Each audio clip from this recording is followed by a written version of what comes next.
यहाँ दी गई जानकारी ज्योतिष पर आधारित है तथा केवल सूचना के लिए दी जा रही है। TV9 डिजिटल इसकी पुष्टि नहीं करता है। यहाँ बताए गए किसी भी उपाय को करने से पहले संबंधित विषय के एक्सपर्ट से निजी तौर पर सलाह अवश्य लें।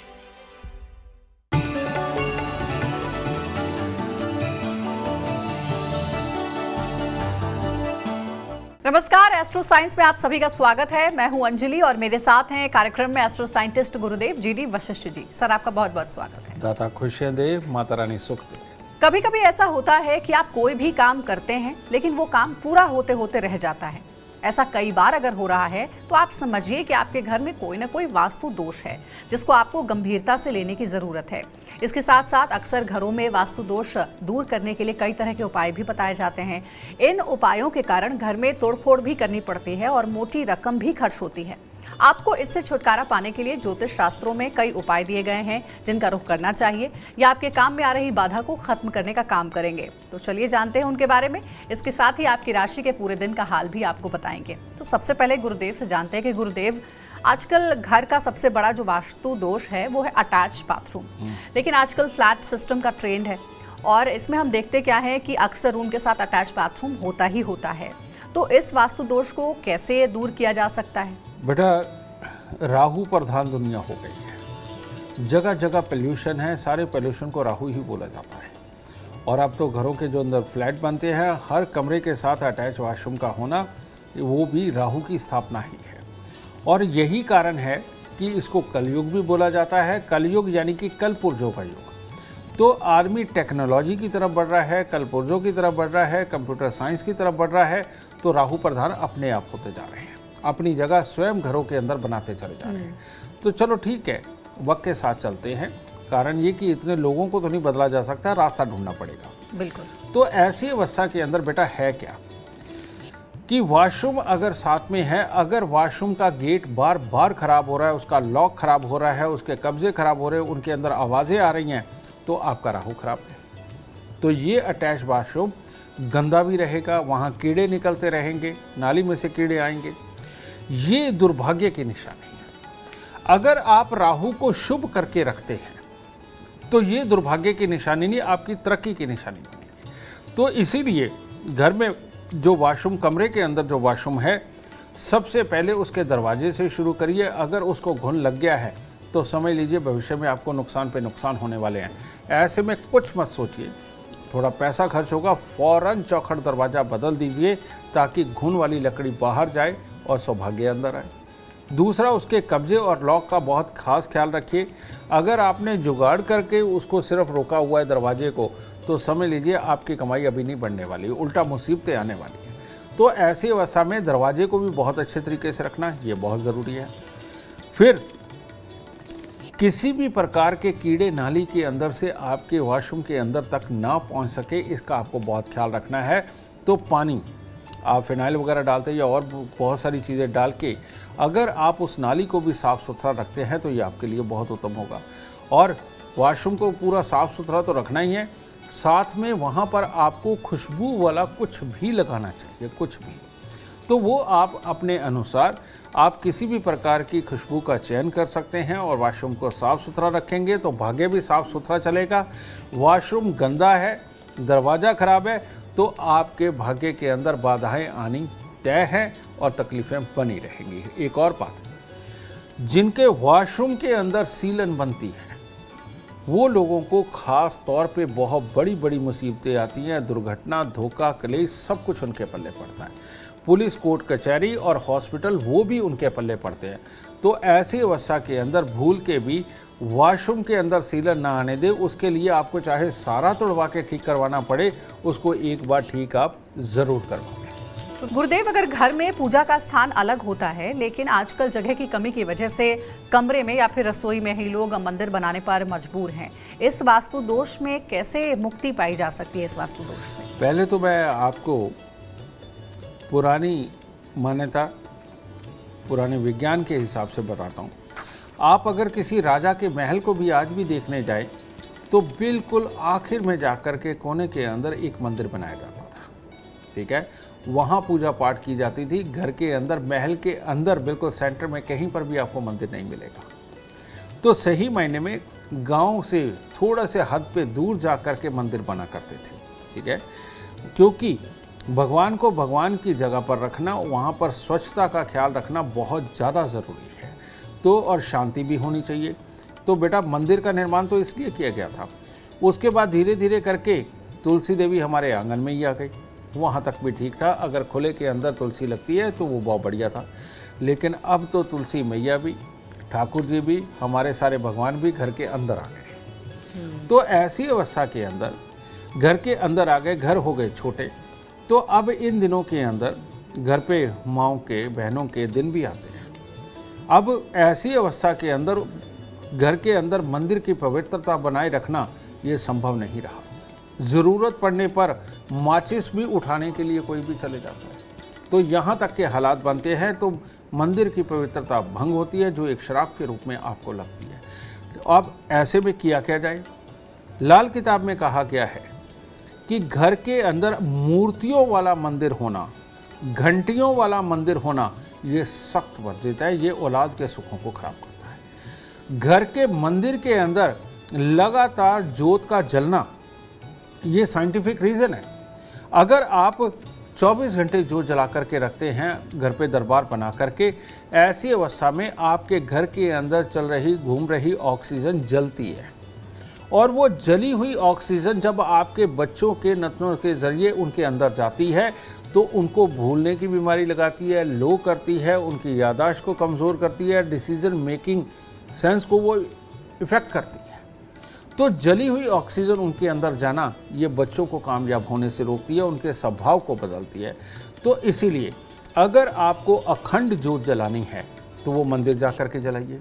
अगर आपको मूर्तियाँ रखनी है तो मंदिर में रखिए। घर पे सिर्फ फ़ोटो तस्वीरें हुआ करती है परमात्मा का नाम याद रखने के लिए, क्योंकि ये लकड़ी और गोबर को मिलाकर के कागज़ बनता है, जिसकी वजह से तस्वीरों के अंदर परमात्मा की प्राण प्रतिष्ठा नहीं होती। परमात्मा की एक ऊर्जा है, बिल्कुल एक ताकत है, बिल्कुल अलग। वो पत्थर की मूर्तियों में, धातु की मूर्तियों में प्राण प्रतिष्ठा करवा पाती है, लेकिन कागज़ के अंदर कभी भी प्राण प्रतिष्ठा नहीं होती। तो घर पे मंदिर होना चाहिए परमात्मा को याद रखने के लिए और पूजन के लिए। परमात्मा के हमें हमेशा मंदिर के अंदर ही जाना चाहिए, घर पे बड़ा मंदिर नहीं बनाना चाहिए। तो गुरुदेव, आजकल तो हमने देखा है कि एक ये भी ट्रेंड है कि अक्सर भगवान की मूर्ति शो पीस के तौर पर लोग गिफ्ट भी करते हैं एक दूसरे को, कि घर में भगवान का वास हो। तो वो शो पीस के तौर पर भगवान की मूर्ति घर में रखनी चाहिए या नहीं? जितनी भी ठोस मूर्तियाँ, चाहे वो मिट्टी की हो, चाहे वो पत्थर की हो या किसी और धातु से बनी हुई हो, जो ठोस मूर्तियाँ हैं, जो अंदर से होलो नहीं है, ये घर पर बिल्कुल नहीं रखनी चाहिए, क्योंकि इनमें प्राण प्रतिष्ठा हो जाती है। और जो अंदर से होलो है, यानी बाहर परमात्मा का पूरा स्वरूप है, लेकिन अंदर की तरफ से आप अंदर हाथ भी डाल सकते हैं, अंदर से खाली है, ये अगर आप अपने घर पर रखते हैं तो इसका कोई भी नुकसान आपको नहीं है, ठीक है। तो आजकल प्लास्टिक की या और बहुत सारे मटेरियल की आती है, ये शोपीस के रूप में अगर आप रखते हैं, परमात्मा को याद करने के रूप में रखते हैं, तो ये बुरा नहीं है। धातु की मूर्ति नहीं रखनी चाहिए? धातु की रखनी चाहिए, लेकिन वो जो अंदर से खाली हो, ठीक है ना। ये अगर आप रखते हैं तो इसमें कोई प्रॉब्लम नहीं, लेकिन बिल्कुल ठोस बना करके अगर आप रखते हैं तो इनमें प्राण प्रतिष्ठा हो जाती है और आपके पास से अनादर हो जाता है, जो फिर बाद में भोगना पड़ता है। देव, आपके माध्यम से बहुत सारी ऐसी जानकारियां मिल रही हैं जो उससे पहले हम नहीं भी जानते थे। आज वो सारी अफवाहें और सारी भ्रांतियां दूर हो रही हैं। अब एक और ऐसी भ्रांति कहते हैं कि दक्षिण मुखी घर वास्तु के हिसाब से सबसे अशुभ माना जाता है, लेकिन अगर किसी ने दक्षिण मुखी घर खरीद लिया जाने अनजाने, तो क्या कोई आसान से उपाय हैं जिससे कि इस दोष से राहत मिल सकती है? आइए भ्रांति को भी खत्म करते हैं।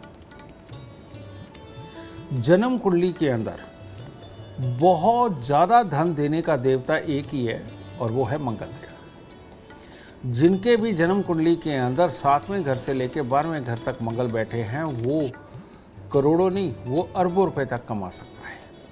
समझिए, ये योग के ऊपर डिपेंड है। तो ऐसी अवस्था के अंदर दक्षिण मुखी घर खराब कैसे हो सकता है?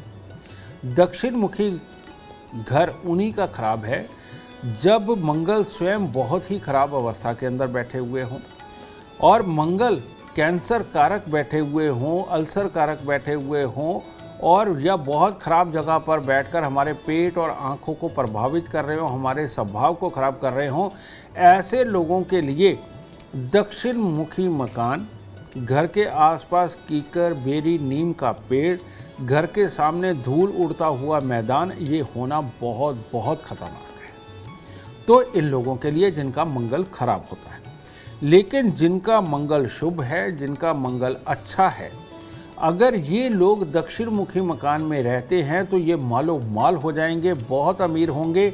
और आज अगर इन्होंने 1 करोड़ रुपए का घर बनाया है दक्षिण मुखी मकान में रहते हुए, ये 50 करोड़ रुपए का घर भी बना सकते हैं दक्षिण मुखी मकान में रहते हुए। लेकिन जिनका खराब है ये मंगल, वो अगर दक्षिण मुखी मकान के अंदर रहते हैं तो ऐसे में जो अपने पास है वो भी बिक जाने की नौबत आती है, बीमारियां आती हैं, तकलीफ आती है, काम धंधे नहीं चलते। तो ऐसी अवस्था में एकदम घर छोड़ना तो संभव नहीं है। तो ऐसी अवस्था में जो आपका घर है, घर की दहलीज पे, एंट्री वाले गेट पे जो टोपी वाली कील है, यानी कि इतनी मोटी उसकी टोपी होती है और ये लंबी कील होती है जो लगभग 8-9 इंच लंबी भी होती है, ये 3 कीलें लीजिए। घर की चौखट के मध्य में 1 कील और दोनों साइडों पे 1 कील, ये आपको लोहे की कील लगा देनी चाहिए ताकि इस दक्षिण मुखी मकान का बुरा फल आपको प्राप्त ना हो।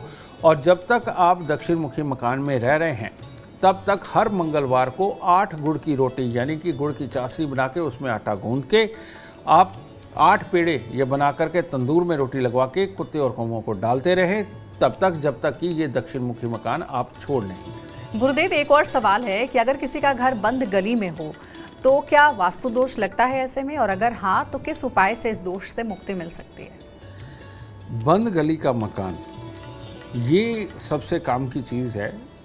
कारण ये है कि ये बंद गली का मकान, इसके लिए बृहस्पति के लिए ये काउंट होता है। तो ऐसी अवस्था के अंदर जब भी बंद गली का मकान हो तो कहते हैं हवाएं आकर के हमारे दरवाजे पर ही रुक जाती हैं, आगे नहीं बढ़ती। तो उन हवाओं के साथ आने वाली बहुत सारी बुरी एनर्जी वो भी सारी वहाँ पर इकट्ठी होती चली जाती है और उसका साइड इफ़ेक्ट हमें मिलता ही मिलता है। ऐसे घर के अंदर कभी कोई कार्य नहीं बनते, आदमी तरक्की पूरी तरह से नहीं कर पाता, घर में कलेश रहते हैं और भाई बहनों के साथ बनने में बच्चों की कामयाबी के लिए तकलीफ़ें बनती है, पढ़ने वाले बच्चों के लिए तकलीफ़ें बनती है, आपस में दिमागी क्लैशेस होते हैं। ऐसे लगता है कि कोई भूत प्रेत पिशाच जिन कोई हमारे पीछे ही पड़ा हुआ है जो हमें सुखी नहीं रहने देता।